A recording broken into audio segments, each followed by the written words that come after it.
খোয়াই এবং সোনাঝুরি প্রাকৃতিক সৌন্দর্যের মেলা। বোলপুরের শান্তিনিকেতন যেমন শিক্ষা ও সংস্কৃতির জন্য বিখ্যাত, তেমনি খোয়াই এবং সোনাঝুরি তার অপরূপ প্রাকৃতিক সৌন্দর্যের জন্য পর্যটকদের কাছে বিশেষভাবে আকর্ষণীয়। খোয়াই এবং সোনাঝুরি এলাকাটি প্রকৃতির সঙ্গে মিশে থাকা এক অপূর্ব প্রাকৃতিক দৃশ্য, যা দর্শনার্থীদের মুগ্ধ করে। খোয়াই প্রকৃতির খেয়ালে গঠিত। খোয়াই হলো এক ধরনের খাড়া মাটির ভাঙন, যা বোলপুর ও শান্তিনিকেতনের চারপাশে পাওয়া যায়। লালমাটির এই এলাকা বৃষ্টির ক্ষয়ের ফলে গঠিত হয়েছে, যা এক ভিন্নধর্মী ভূপ্রকৃতি তৈরি করেছে।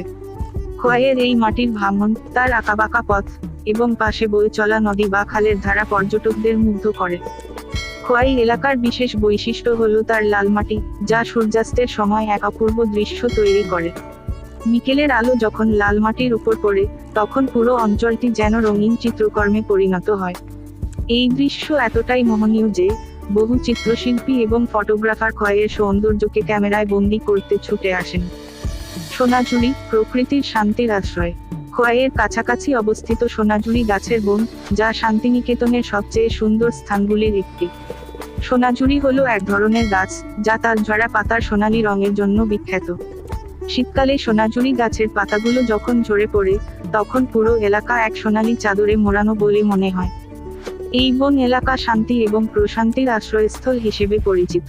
রবীন্দ্রনাথ ঠাকুর এই সোনাঝুরি বনকে অত্যন্ত পছন্দ করতেন, এবং এখানে বসেই তিনি বহু কবিতা এবং গান রচনা করেছেন।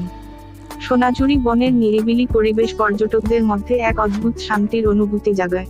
সোনাঝুরি হাট, বাউল গান আর হস্তশিল্পের মেলা। সোনাঝুরি বনের কাছেই প্রতি শনিবার অনুষ্ঠিত হয় এক বিশেষ হাট, যা শনিবারের হাট বা সোনাঝুরি হাট নামে পরিচিত। এই হাটে স্থানীয় শিল্পীরা তাদের হস্তশিল্প, পোশাক এবং অন্যান্য সামগ্রী বিক্রি করেন। এছাড়াও বাউল শিল্পীরা এখানে গান পরিবেশন করেন, যা হাটে এক ভিন্নধর্মী পরিবেশ তৈরি করে। প্রাকৃতিক সৌন্দর্যের সঙ্গে রবীন্দ্রনাথের সম্পর্ক।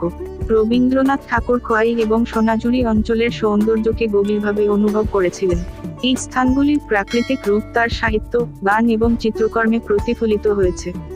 তার রচনাগুলোতে খোয়াই এবং সোনাঝুরির প্রকৃতির অপূর্ব বর্ণনা পাওয়া যায়, যা আজও পাঠকদের মুগ্ধ করে। সমাপ্তি। খোয়াই এবং সোনাঝুরি বোলপুরের এমন দুটি স্থান, যেখানে প্রকৃতি তার নিজস্ব ভাষায় কথা বলে। এখানকার লালমাটি, সোনাঝুরি গাছের বন এবং শান্তির আশ্রয়স্থলগুলো পর্যটকদের মনের গভীরে এক অমোঘ ছাপ রেখে যায়। খোয়াই এবং সোনাঝুরির সৌন্দর্য একবার দেখলে মনে হয় প্রকৃতি যেন তার নিজস্ব শিল্পকর্ম তৈরি করেছে, যা মানুষের হৃদয়ে চিরকালীন স্মৃতি হয়ে থাকে। নমস্কার।